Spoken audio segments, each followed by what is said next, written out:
Welcome to the Movement Prescription Podcast, a podcast which aims to inspire, educate and transform physical activity in primary care. And my name's Hussain. I'm a passionate lifestyle GP based in Warwickshire with a real love for physical activity. And on today's episode, I'm going to be speaking to Maggy Blagrove. Now, Maggy is a founder at Open Minds Active, which is a social enterprise based in Bristol. And we first met at the Value of Swimming report in the Houses of Parliament. It was fantastic to see then the passion that she had in using open water swimming to support people's health, in particular, their mental health.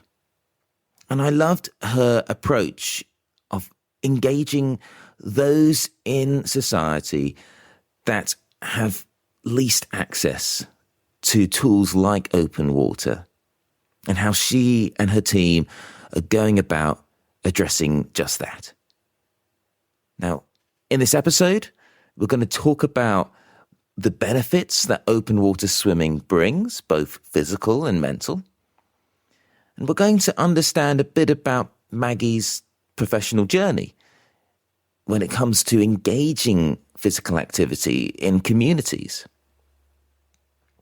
I found it really insightful, in particular, understanding how I can approach going into the open water when it's a little chillier, something that I've probably chickened out of a few times in the past. And Maggy has a fantastic energy and warmth, which I think really comes across. So, without further ado, I introduce Maggy Blagrove from Open Minds Active. Hello and welcome to the podcast, Maggy.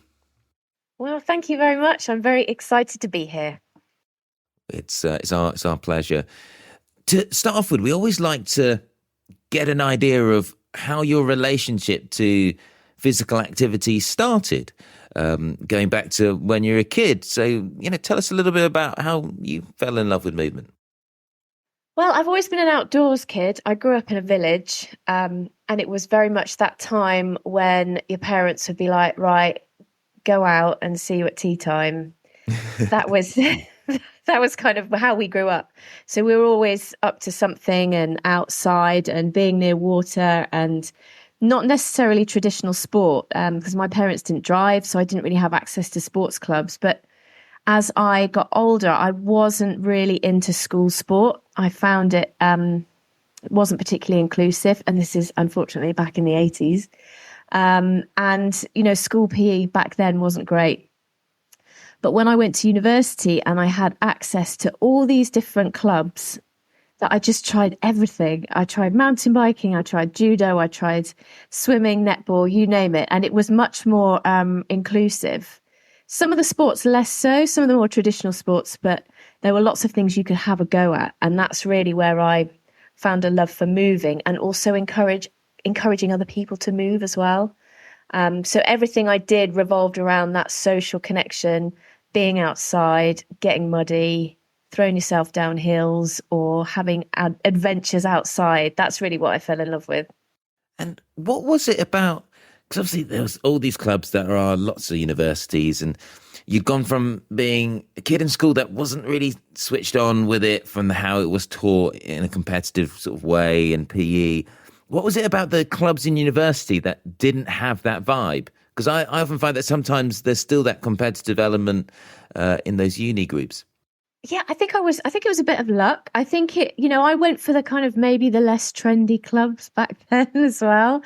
And I tried them more, judo. Nobody was doing judo apart from me and a couple of friends. But we met other people there and we just had such a laugh and we were doing it.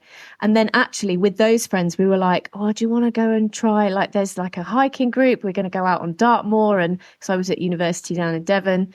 So that kind of led to other things. But I think it was the fact that it wasn't like school PE. And I know school PE has come a long way. But it was that self-managing aspect and of like self-led, and that you could decide what you wanted to do and how you were going to do it. And everything was a choice. So, I went to one of the netball clubs, and that was very competitive. And I felt like I was back at school being, picked last for a team. But a lot of the other clubs, especially the nature-based ones, was a different vibe. Like, you could just go out and hike. The emphasis was on being together outside and moving, rather than on like, we're going to be really competitive and we have to achieve this. So I find that there was a difference there. The judo really taught me about movement in a different way, movement that I'd never done before. Growing up, I'd never done martial arts or anything like that. So I was kind of, 18 when I tried it for the first time, and it was really fun. And I got a lot out of that. And I found that the more sports or activities that I did, the better rounded my movement was as well. I wasn't limited to just one thing. And the social element and that connectedness with each other really drove me to think, well, why isn't everybody doing this? And the more I kind of did different activities, I very much am a jack of all trades and a master of none when it comes to sport. I just love moving and being active. And I found the more, as I kind of went through my career and went through various different moved to different locations, I was always struck by what brought people together in terms of movement and physical activity, and what separated people. And I found there were some sports where that community was built easier, and there were other sports which felt more segregated or more competitive. Yes, very good point. And I think kind of what you touched there about having multiple different movements is becoming more and more important. Because in the work that I do in longevity medicine, one of the key components is that if we are going to harness all the benefits of physical activity to achieve a long, healthy and happy life, you have to have multiple movements. You can't expect to just cycle your way to good health on its own, because otherwise you're not going to be working the balance. You're not going to be working strength, coordination. And I like how even sort of early on, you had that kind of natural desire to move in lots of different ways. And I think that's really important, isn't it? And I think, especially for the last 20 years, I've worked in community development, and I've really ended up working in sport for development, getting people to move. And the biggest thing is sometimes how we frame it, especially as women, even just using the word sport, sometimes people are like, whereas when you break it down, and see it what it is, the movement, the social connectedness, the feeling better, the having that functional movement, it becomes less intimidating, and it starts removing some of those barriers to sport. And that's a big part of my role, really, without realizing it, in my early 20s and now into sort of my late 40s, especially those women who are facing menopause and we need to move in a different way, is I feel even more passionate about that. And that we maintain and we develop this functional movement and have that physical literacy, and we can use it and we can gain it at any point in our lives. And what did you study at university, if you don't mind me asking? Nothing related to sport. I did German and Italian, neither of which I use now at all. So when did you start working in this field of sort of physical activity and community? I think because I enjoyed it so much, and I moved to Bristol around 20 years ago, and I was working in youth work and development, and like as many people in their mid to late 20s, you fall into things. And I ended up working with a group of young lads who had been disengaged with school, and nobody knew what to do with them. And this was like, the late 90s, early 2000s. And I was like, well, let's get them out in the local forest and just play games. And the teachers were like, what? I was like, yeah, it'd be great. And so that's exactly what we did, because I was like, well, that's what I did as a kid. And we had amazing outcomes with these lads. We had an absolute scream. They loved it. And they started, we built really great relationship with them. And we started uncovering some of their issues of why they weren't attending school. And they ended up kind of coming back into school. And then it was about that time where people were like, yeah, we've got to get these kids out and moving and doing something positive. And it didn't have to cost the earth, because there was no money then. There's certainly no money now. So it was looking for these like affordable solutions that we could have to give young people a bit of agency and give them some fun. and just get them out moving. And I worked with a local policeman at the time who was, they had these school beat managers in secondary schools. And the kids, they absolutely loved being chased around the forest by a policeman. They thought it was the best thing ever. The policeman in that process lost about 3 stone in about 3 months because he got so fit, but also had an amazing relationship with the kids. So I learned a lot from those early days. And then I worked for an organisation called Second Chance, which has kind of evolved into another organisation now. But we looked at how we could use sport in prisons to engage young offenders, to help her through the gate service, so that when they came out of prison, they had a connection with a sport or football club or someone in the community that could help guide them. So for a long time, I've been involved in this, how we can use sport for social change. And it has evolved later in life to kind of getting people to move. And my passion is getting the less visible people moving for whatever those reasons might be, and removing some of those barriers to physical activity, creating connection, creating community, and having fun. Like, if the activity isn't fun, then people don't want to do it, or they might do it, but it won't last as long. That's a big part of what we do at Open Minds Active, is we make everything fun. Gamifying activities, whether they be walking, jogging, cycling, etc., can be such a good way to increase engagement. And it's really nice to hear that, that's methods that you've also used. Now, you mentioned Open Minds Active. Can you tell the listeners a bit more about that if they haven't heard about that before? Yeah, so back in the pandemic, like so many people, I lost a lot of work. I became unemployed, and I'd always had this idea of, I've always been passionate about getting people out in nature, because that's how I grew up. And that was a very privileged position to be in, of just having that nature on my doorstep and just being out in it all day. And I realized when I moved to Bristol, I've lived in London and I've lived in Bristol, that these opportunities it's not equitable. Not everybody has that. And I felt a real social sense of injustice around that. Why people are not accessing green or blue spaces. So whilst I was, on my 1 hour exercise a day, I also, around this time, had started swimming, not competitively, but long distance. I really loved open water swimming. And I'd worked a long time in community sport and within very diverse communities. And when I was swimming and going wild swimming with so many other people in lockdown, because all the pools were shut, I was really struck by an inequity in those people who are accessing these wild swimming spots. You needed a car, which means you needed money. But most importantly, you needed to know how to swim and where these places were. And I realized there was just a lack of diversity and inclusion in outdoor spaces. So with my kind of sport for development hat on, I was like, okay, why is this? We're in a mental health crisis now with coming out of the pandemic, and nature and moving in nature is a really simple and effective, cost-effective way of making people connect with each other and feel better. But in order for us to do that, we need to work out why not everybody is accessing these spaces. Obviously, there's lots of reasons that we know why, but there's lots of reasons that we don't. So that's where Open Minds Active was born, is that I was going open water swimming with a handful of friends.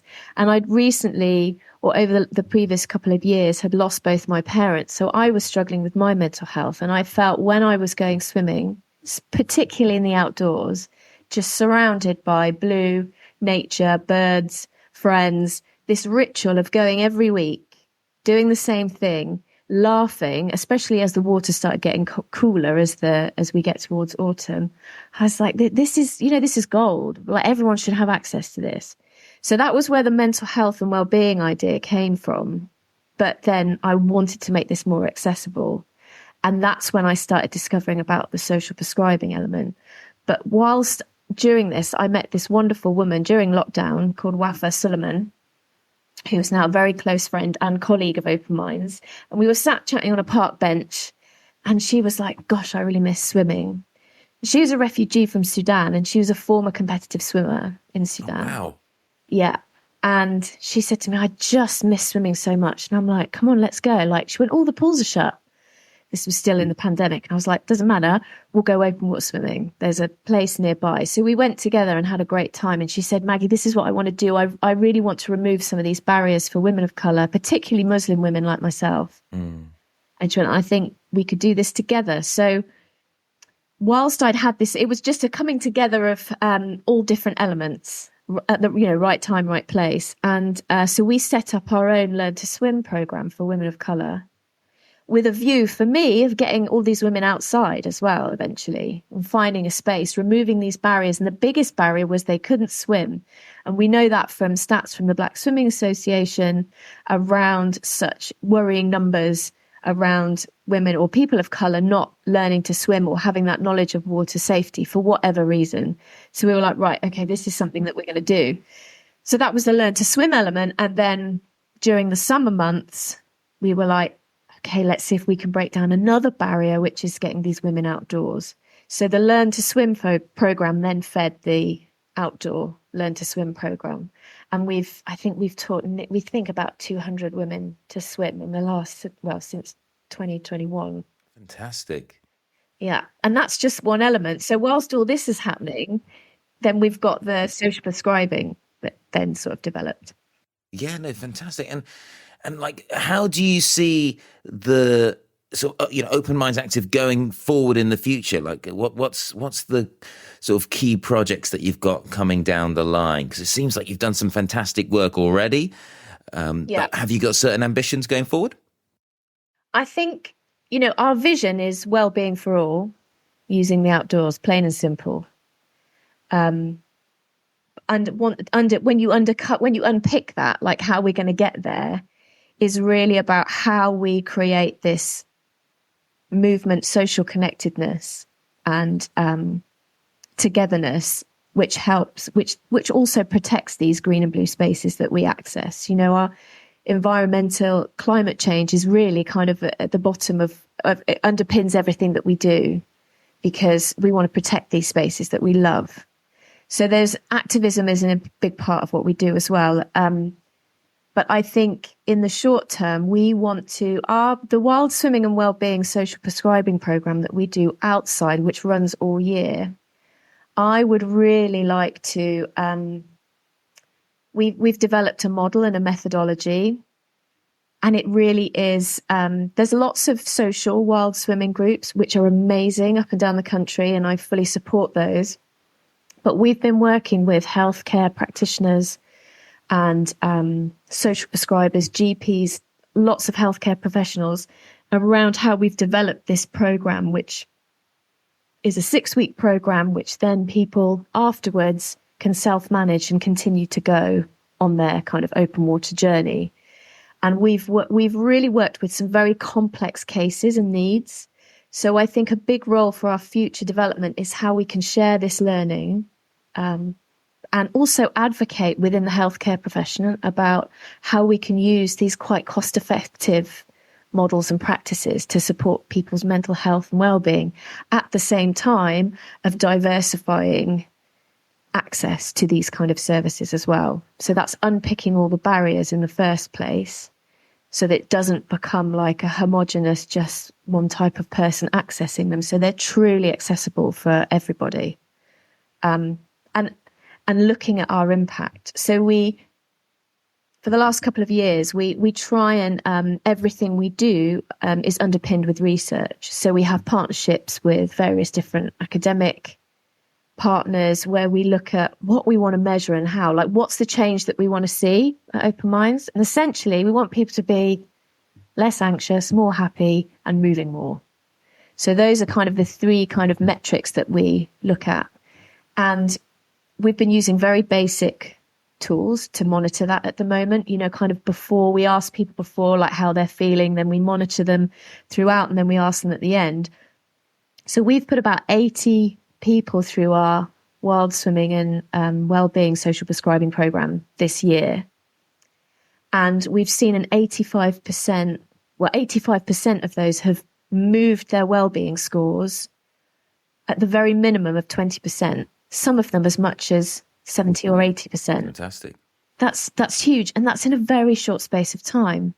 So it's this kind of learning that we want to share with the medical community, that we want to share with other practitioners, so that we can say, look, if we work together, this can happen across the country. I'm very much, my philosophy is that I like to provide local services that address local need. And so I think what we could do could be rolled out in other locations, but it would need to be contextualized and replicated in a careful way.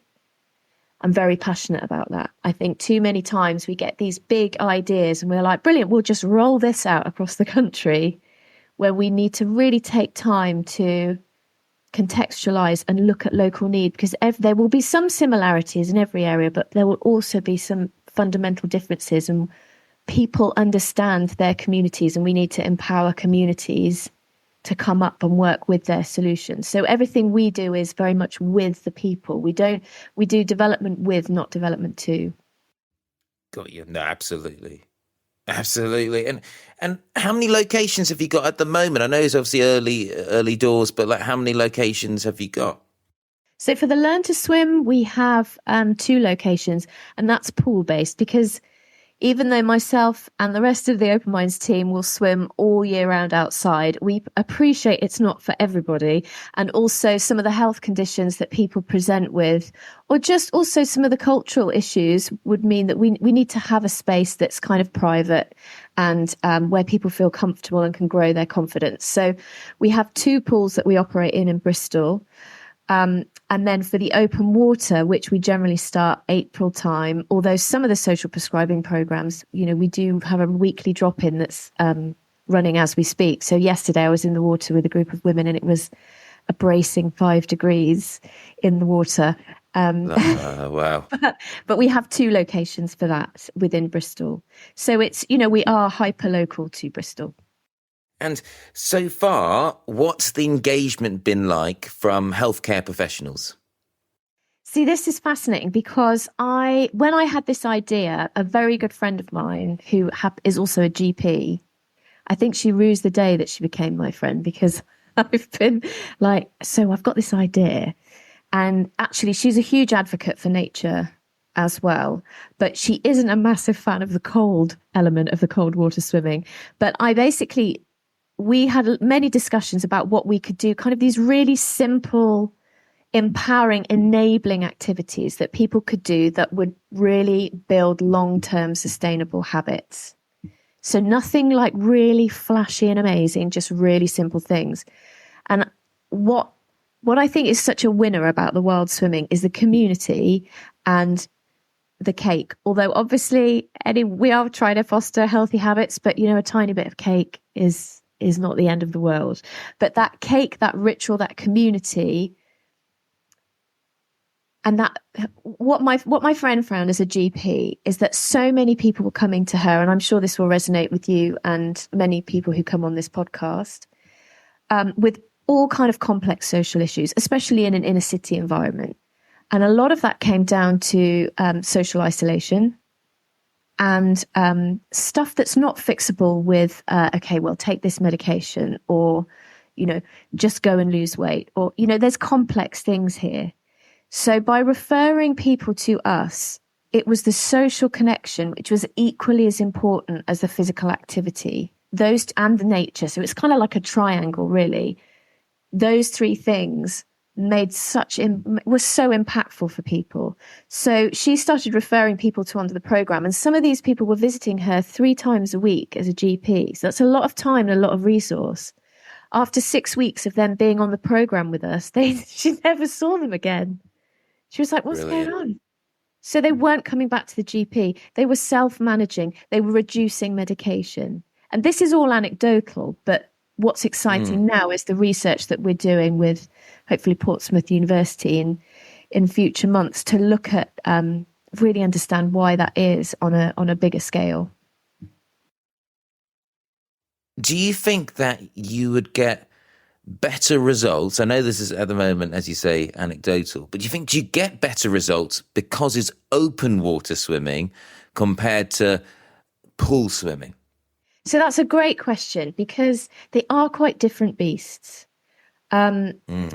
I think the social side equally, when I look at the Monday morning session, I go into the pool and there's about 23 women, 24 women in the first session and the same on the second session.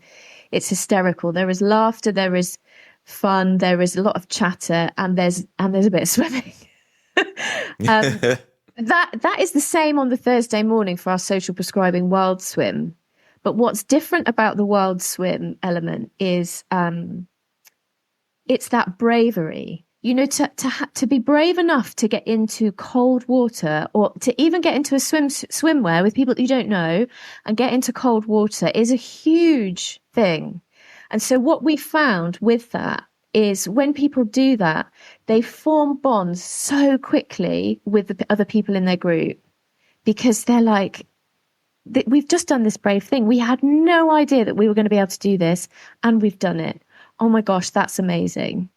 That has been the real kind of gold for us, is how quickly these groups gel.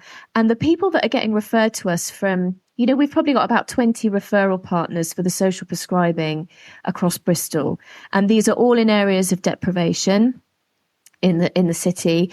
And it's taken time to build up that network of referral partners. And that's basically been based on reputation and trust. We do what we say we're going to do. We look after these people. And so we're finding that more complex referrals coming our way, because they know that we'll have great outcomes for them, and they know those outcomes are quite quick. And I think it's the way we facilitate and take care of those people, but then how they quickly self-manage and take care of each other. And that's what the cold water brings. It brings a different element. And it takes some guts to get into 5-degree water. And these women are going in, they're not going in wetsuit. They've got their... Oh my goodness. No. Wetsuitless. Yeah, they've got their neoprene socks on, maybe some gloves, and in they go. I mean, we keep a very close eye on people. People don't stay in for very long, but they get this, it stimulates. There are some physiological changes that happen in cold water that's very different from pool swimming. And it stimulates the parasympathetic nervous system as well as the sympathetic nervous system. So you get all this amazing stuff that happens. So they are different, but there are lots of similarities. And are there sort of any tips that you'd give to someone that listens on here that likes to go open water swimming, and maybe speaking about myself, that sometimes when it comes to the temperature coming below 9 degrees, I find it hard to get in the water and survive, because 9 has been about the lowest that I can do. It's mainly my face. It gets absolutely freezing. The brain freeze. What tips do you have to someone that wants to engage? Because we know that cold water immersion is good, and I'd love to keep swimming in the open water because I much prefer it. Any tips? I mean, there's nothing like it than, swimming in open water is a totally different experience from the pool. And the fact that, you can't put your feet down and you're just swimming, and swimming is great. So I think you have to change your expectation of winter, and you build it over time. I was cold water swimming long before it became trendy. I've never been particularly zeitgeist, but who knew? But we always encourage people to do your dipping within your own means. Like, we really teach people to listen to our bodies. And unfortunately for some people, they're never going to be able to enjoy or endure cold water swimming. And that's why in the winter it's very much more dipping than swimming. So I get my, I swim long distances in the pool in the winter. I swim shorter distances in the winter.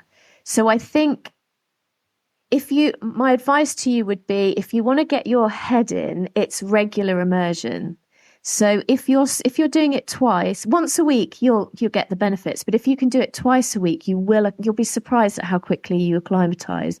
But the key is just to not stay in too long, and don't force yourself to stay in too long. If you do want to do proper swimming, get the right kit. So there's some amazing thermal wetsuits out there. You can get the kind of thermal balaclava head things. You're still going to get... Yes, I think I need one of those. gloves, some proper gloves, some proper boots. If you want to swim, that's great. But regular immersion, listening to your body and just building it up slowly. So it might be that you just get in for a couple of minutes the first time. That's absolutely fine. And everyone's different. And then we take the ego out of cold water swimming as well. There's no place for ego. It's about, I even now when I go down to various lakes, you say, I stayed in for 10 minutes today. And I'm like, you stay in for whatever suits you. But what we try and do afterwards to encourage that movement is the fun, like in rewarming, lots of squats and making sure that you don't just sit down afterwards and kind of sit in your dry robe with a giant slab of cake, that even though the cake is nice, but just to have a nice warm drink and move, whether that's squats or just kind of going for a brisk walk, kind of get that movement going. Whereas in the summer, we can swim for however long we want generally because the water's so lovely and warm.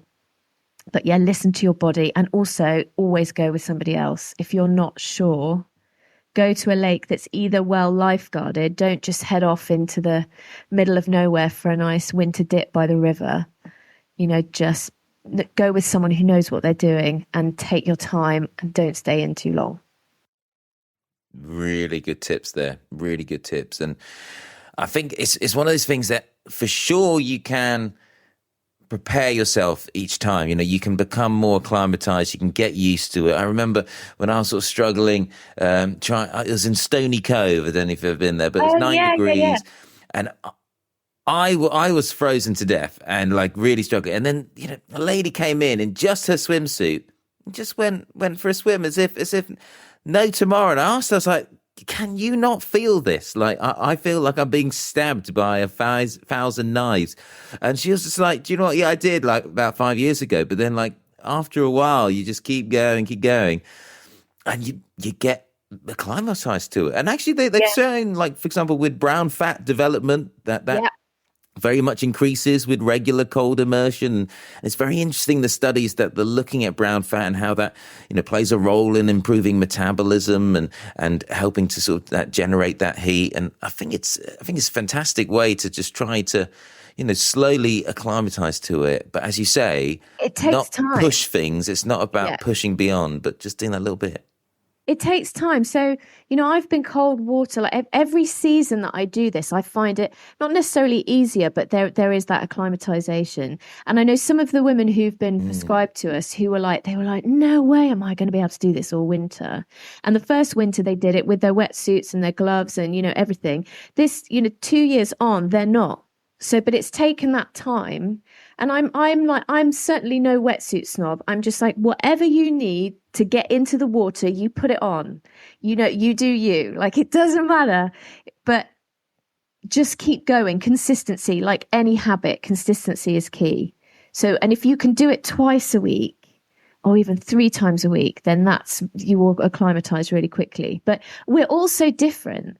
And, I think it's no surprise that a lot of menopausal women, myself included, are literally throwing themselves in the water because it does help relieve some of those symptoms. We quite often laugh with, that there are women around that sort of perimenopausal and menopausal age.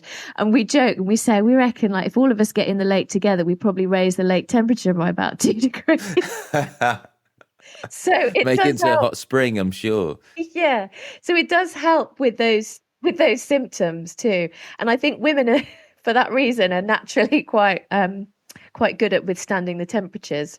And have you seen sort of the craze out there that you can buy like either like a big barrel or those sort of small sort of tubs, and people sort of having cold water immersions in the garden? Like, what are your thoughts about that? Do you think that you are getting the same positive stimulus, or is that just a fad for someone to sell you a tub for many £100s? I mean, it's really personal, right? For me and for the women that we speak to, like, it helps with that acclimatization for sure.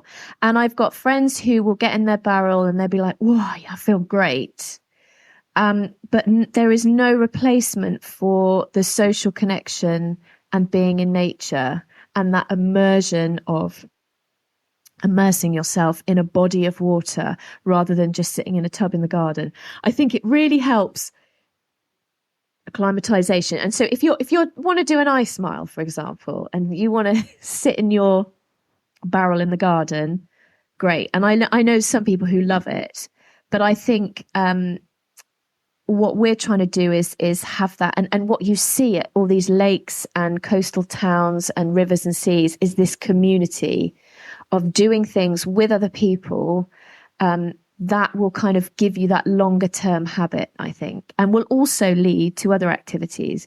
So what's interesting about even just having water knowledge and water safety that we've seen with a lot of the women, especially the women of colour who've learned to swim with us, there was no habit in their life around, if they were on holiday, they would look at the sea, but they'd be like, oh yeah, that's nice, I'm not going in that. And the same with rivers and lakes. Whereas that's totally reframed their connection with the outdoors and with nature and with swimming. And so now they're like the rest of this, they're eyeing up thinking, oh, could I get in that? That looks good.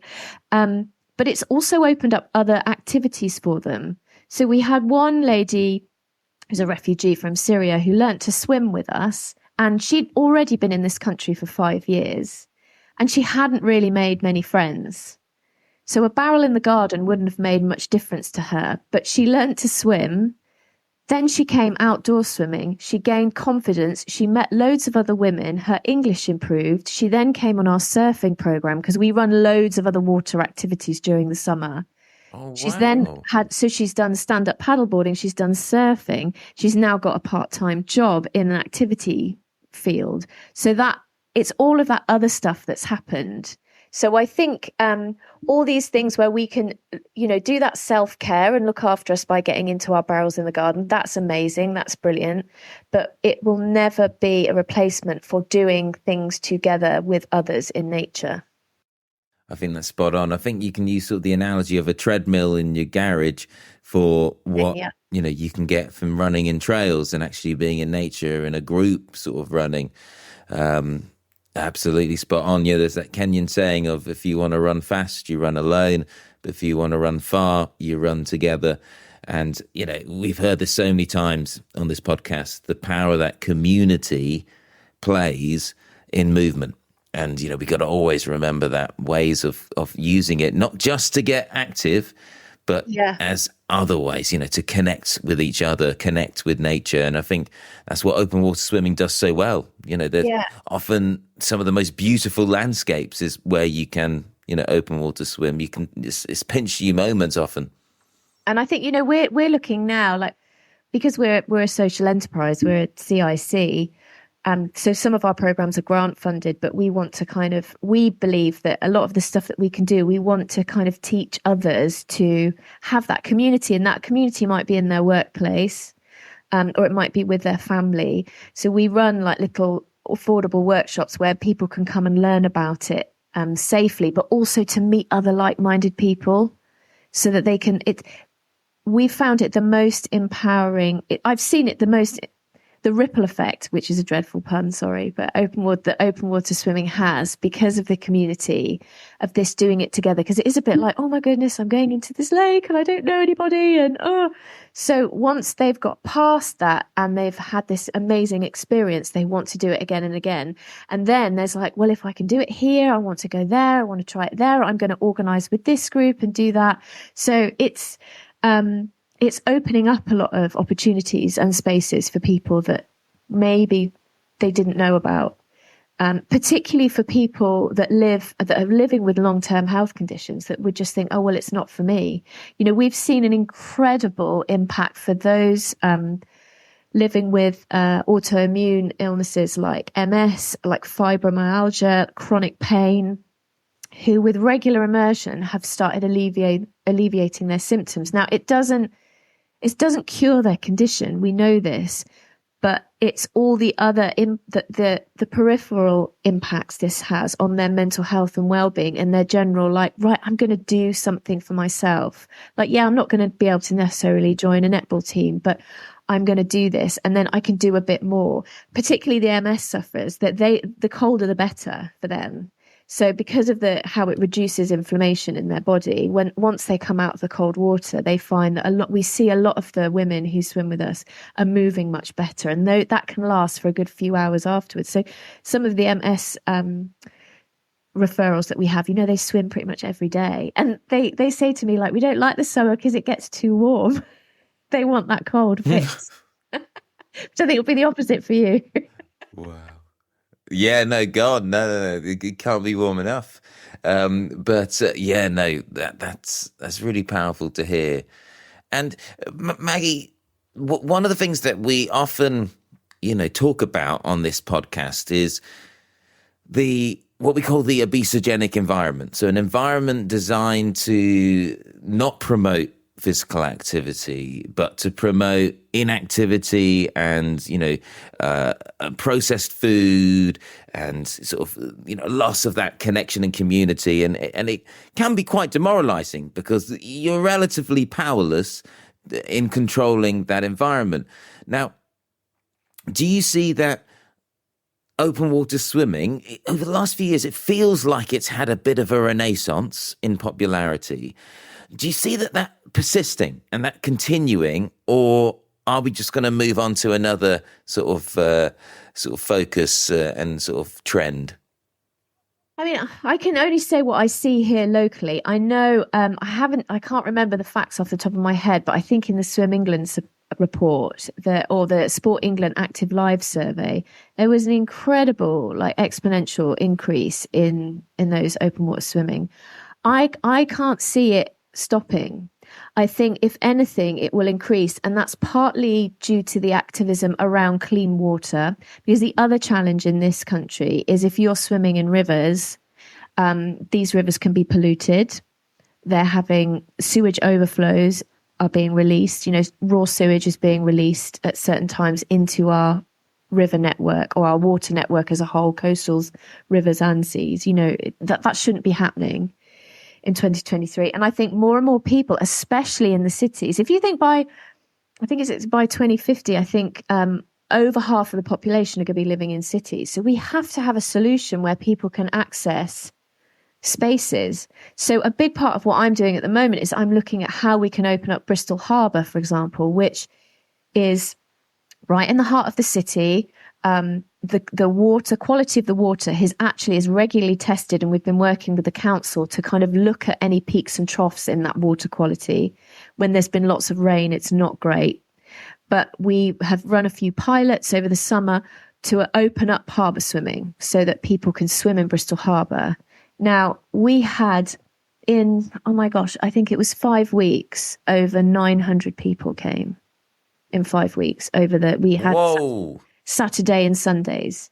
So that tells me there is a huge need. And I think the reason for that is, unfortunately, we had to charge for that swim because it cost us a lot to put on.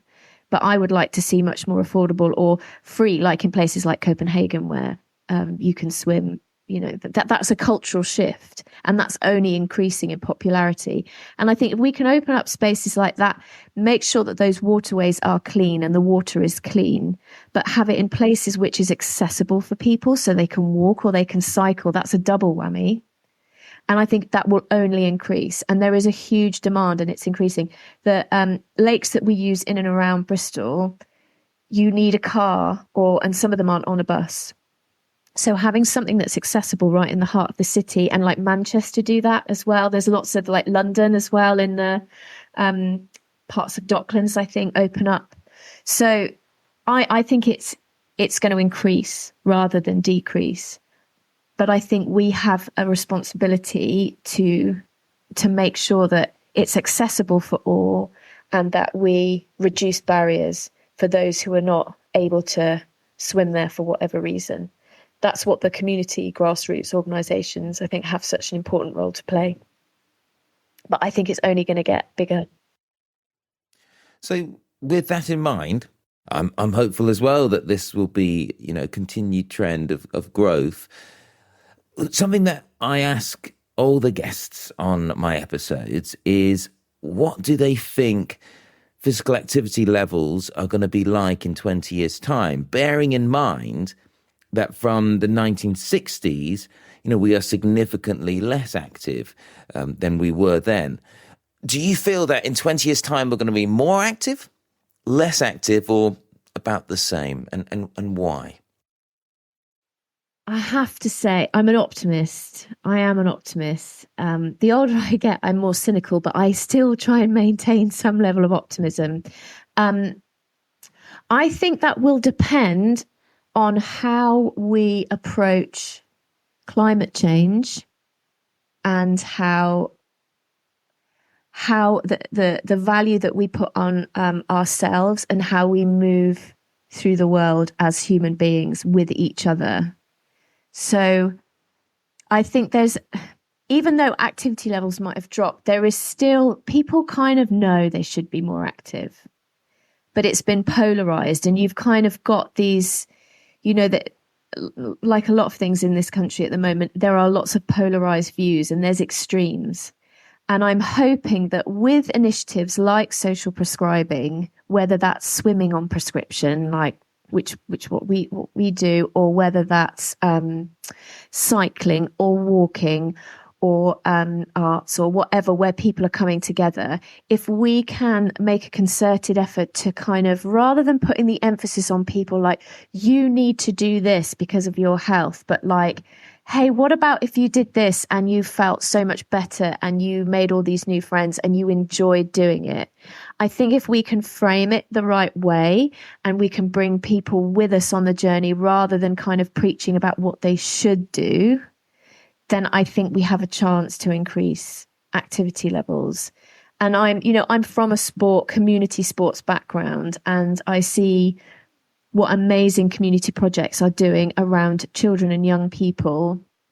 And I've also seen how quickly you can change things. So for many of the women that have learnt to swim with us in the last couple of years, before them, they were adult women who were doing no activity. And by that, I mean, what we're supposed to do, I think is it like 60 minutes vigorous exercise 3 times a week?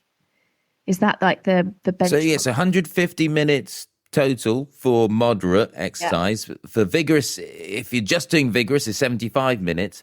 But then you can have a blend of the two, with sort of vigorous activity counting for double. So let's say if you go for a half an hour run, that counts as 60 minutes of moderate. So but 150 total for adults. So I would say these women were doing nothing, like absolutely nothing. And they'd never done anything. And at least, so all of them now are doing 45 minutes swimming a week at the very minimum.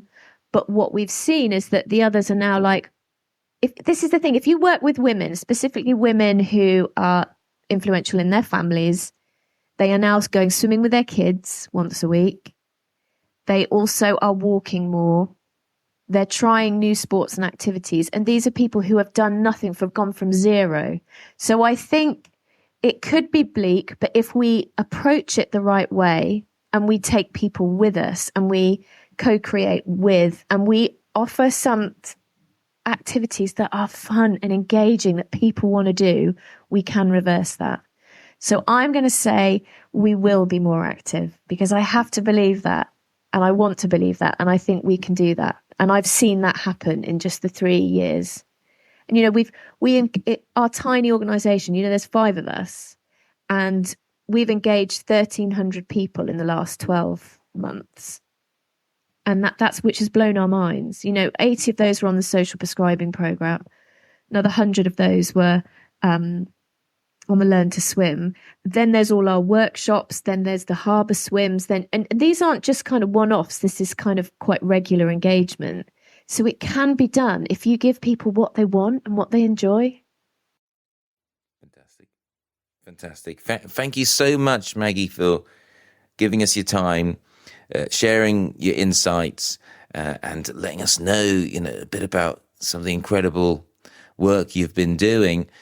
If there are healthcare professionals, people in the physical activity sector that are listening and want to engage with yourself, what's the best way to contact? Can they follow you on certain social media channels?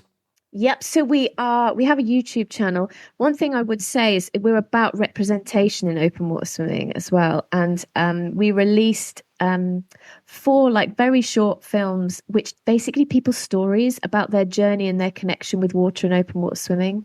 And these are people that wouldn't normally be visible in open water.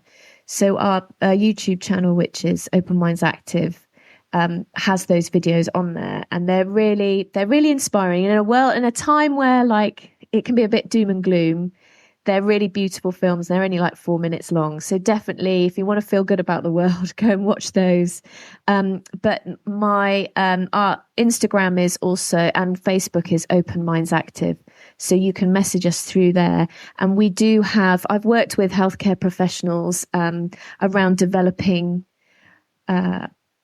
to educate social prescribers, or just sometimes people are like, Maggie, how do we refer, and who should we prescribe onto these programs and why?